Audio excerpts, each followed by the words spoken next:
Salut à toutes et à tous. Ce 7 avril 2021, la collaboration Muon G-2 a annoncé ses premiers résultats très attendus par de nombreux physiciens depuis 2004. Après avoir présenté les aspects théoriques ainsi que la complexité de la mesure expérimentale qui nécessite d'effectuer une série de corrections très fines et de réduire drastiquement les effets systématiques qui peuvent introduire des biais dans la mesure, le porte-parole de Muon G-2 a fini par dévoiler la valeur obtenue pour le paramètre AMU.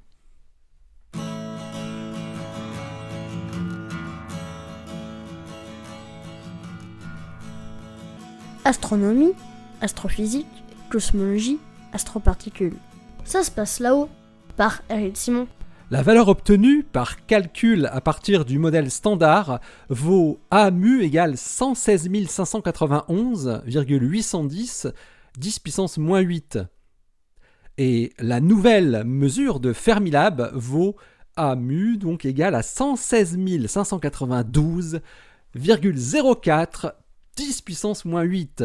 Alors que celle de Brookhaven en 2004 valait 116 592,08 10 puissance moins 8. Combinées entre elles, les deux valeurs expérimentales valent donc 116 592,06 10 puissance moins 8. Avec la précision améliorée de 15% par rapport à la mesure précédente, la nouvelle mesure de Muon G-2 parvient à une incertitude statistique de seulement 462 parties par milliard, 462 ppb.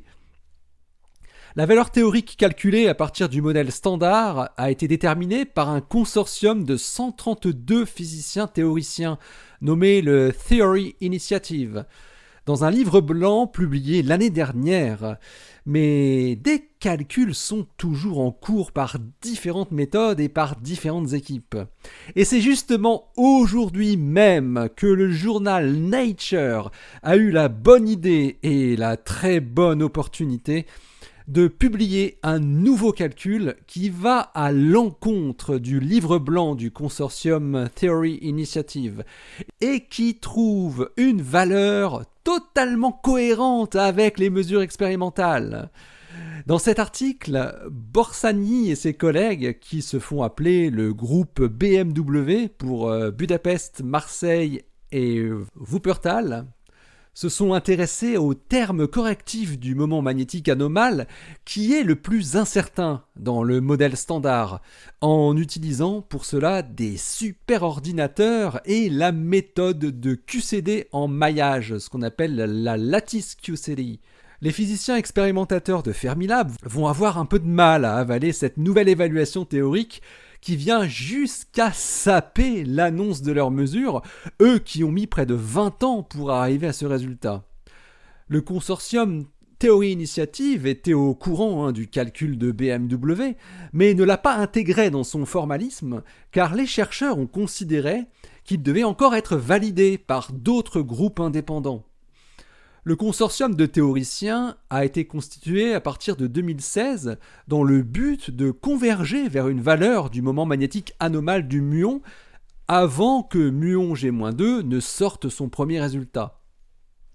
Et c'est l'été dernier qu'ils ont publié leur valeur théorique pour le paramètre G, où ils trouvaient une valeur de 2,00233,183,62, qui produisait donc un écart avec la valeur expérimentale de Brookhaven, avec une signifiance statistique de 3,7 sigma. La plus grande incertitude de la prédiction du modèle standard vient de la contribution des quarks aux particules virtuelles qui entourent le muon et qui modifient son moment magnétique. Les quarks sont soumis à la chromodynamique quantique, ce qu'on appelle la QCD, qui régit l'interaction forte et qui est très difficile à mettre en équation et donc à résoudre. Le scénario dominant est le suivant. Le muon émet un photon qui se transforme en une paire quark-antiquark, qui s'annihile très vite ensuite pour reformer un photon qui est réabsorbé par le muon. Cette suite de processus est appelée la polarisation hadronique du vide. La difficulté vient ici qu'il faut prendre en compte la somme de toutes les combinaisons de paires de quark-antiquark qui peuvent apparaître. Le terme correctif dans le moment magnétique, qui est associé à cette polarisation hadronique du vide, peut à lui seul résorber la différence qui est vue entre théorie et expérience. Alors il y a plusieurs façons d'évaluer ce terme. La première, utilisée par le consortium Theory Initiative, ne cherche pas à calculer le comportement des quarks, elle cherche simplement à traduire les données d'autres expériences pour en déduire le terme de polarisation hadronique. Cette approche a été raffinée et optimisée depuis de très nombreuses années, et plusieurs groupes de recherche, utilisant des détails un peu différents, arrivent au même résultat. La deuxième méthode repose sur des calculs massifs sur des machines de haute performance. Le but est de résoudre les équations de l'interaction forte en des points discrets d'un maillage d'espace-temps plutôt que dans un volume continu. Cela permet de transformer un problème infiniment détaillé en un problème fini, à l'image de ce qui se fait pour les prévisions météo par exemple. Ensuite, le calcul peut être rendu de plus en plus précis en rapprochant de plus en plus les différents nœuds du réseau. C'est la méthode qui est utilisée par le groupe BMW. Leurs nouveaux résultats tirent profit de 4 améliorations importantes dans leurs calculs, qui nécessitent des puissances de calcul gigantesques. Ils ont notamment multiplié par plus de 2 la taille de leur réseau, ce qui permet de s'affranchir des effets de bord lorsqu'on regarde ce qui se passe au centre. Ils ont aussi introduit les petites différences de masse entre quarks qui étaient jusque-là négligées. Borsani et ses collègues ont utilisé 7 superordinateurs répartis dans plusieurs institutions à Jülich, Munich, Stuttgart, Orsay, Rome, Wuppertal et Budapest. Ils ont fait tourner leurs calculs sur plusieurs centaines de millions de cœurs-heure pour déterminer le terme de polarisation hadronique du vide.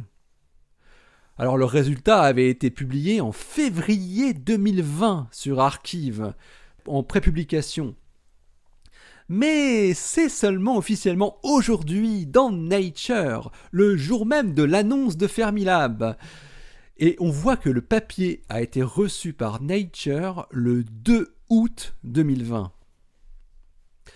Le chiffre que BMW trouve est G égale 2,00233,18,3908. Bon alors ce qui se traduit par une valeur de A égale à 116 591,954 10 puissance moins 8. Une valeur théorique donc qui n'est séparée de la valeur de muon G-2 que de 0,09 10 puissance moins 8 et de celle de Brookhaven de 0,13 10 moins 8. Les résultats annoncés aujourd'hui par la collaboration muon G-2 ne concernent que le premier run de l'expérience. Les données des runs 2 et 3 sont déjà en cours d'analyse et le run 4 est en cours de prise de données.